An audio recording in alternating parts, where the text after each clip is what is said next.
Hello, Bachcho. Let's start the question. So the question says the probability that a teacher will give an unannounced test during any class meeting is 1 by 5. If a student is absent twice, then the probability that the student will miss at least one test is. तो इस question में basically आपको क्या पता होना चाहिए? सबसे पहले तो आपको पता होना चाहिए कि मैं मान के चल रहा हूँ कि मान लो मेरी प्रोबेबिलिटी ऑफ ए है, ठीक है, जो मेरे को कहता है कि ए इवेंट ओकर होगा, ठीक है, ए इवेंट अकर्स, ठीक है, ठीक है, और मेरा प्रोबेबिलिटी ऑफ ए कॉम्प्लीमेंट है, ठीक है, जो मेरे को कहेगा ए इवेंट डजंट अकर, जो बताएगा कि मेरी प्रोबेबिलिटी कितनी है कि जो मेरा इवेंट है वो अकर ही ना करे, ठीक है, ठीक है। तो हम ऐसा बोल सकते हैं कि जो प्रोबेबिलिटी ऑफ ए है plus probability of A complement है, इसकी वैल्यू किसके होती है? इक्वल 1 के इक्वल होती है, राइट। ठीक है, तो हम इस चीज का यूज करेंगे इस क्वेश्चन को सॉल्व करने के लिए, ठीक है। हमें क्या बोला गया? Probability that student will miss, ठीक है, student will miss at least one, miss at least one, ठीक है, ठीक है, at least one, ठीक है। अगर मैं इसको ऐड करूं, student will not miss anything, student will not miss any test, at least one test, student will not miss any test, इन दोनों का सम 1 के इक्वल होगा, ठीक है, क्योंकि हमने देख लिया है कि एक इवेंट हो रहा है एक इवेंट नहीं हो रहा, तो ये इवेंट हो रहा है सेम इवेंट नहीं हो रहा, ठीक है, उन दोनों की प्रोबेबिलिटी का सम 1 होता है, ठीक है।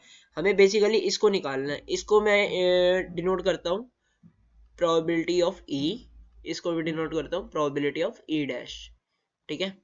तो मैं क्या कह सकता हूँ, जो मेरा प्रोबेबिलिटी ऑफ ई है वो होगा 1 minus probability of E dash, ठीक है।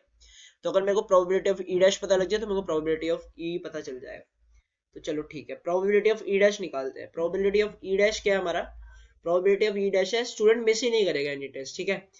तो अगर स्टूडेंट कोई टेस्ट मिस ना करे और वो एब्सेंट भी है, तो उसका मतलब है कि जो टीचर है उसने कोई टेस्ट ही नहीं लिया उन दोनों में, उन दोनों दिनों में, जिन दोनों दिनों में स्टूडेंट एब्सेंट है उन दोनों दिनों में टीचर ने टेस्ट ही नहीं लिया, ठीक है। तो इसका मतलब है probability teacher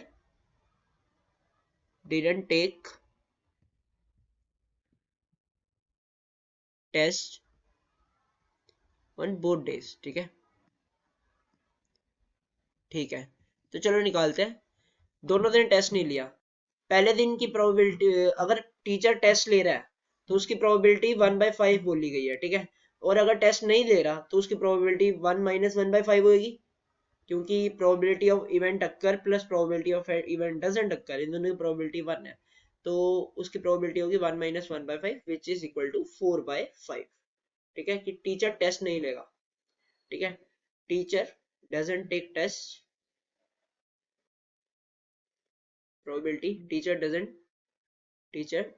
didn't take test, ठीक है, टीचर डिडंट टेक टेस्ट,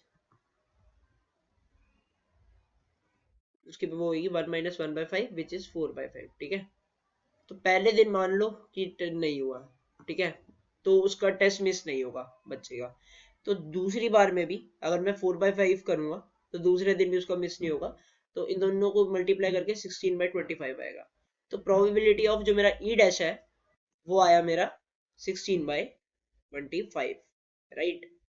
तो मेरे को प्रोबेबिलिटी ऑफ ई निकालना है, तो probability of E equals 1 minus 16/25, ठीक है, जो मेरे किसके इक्वल आएगा? 9/25 के इक्वल। चलो ऑप्शन देखते हैं। ऑप्शन हमारा ए 4/5 गलत है, बी 2/5 गलत है, सी 7/25 गलत है, D 9/25 which is correct option, ठीक है, क्योंकि हमारा भी आंसर 9/25 है।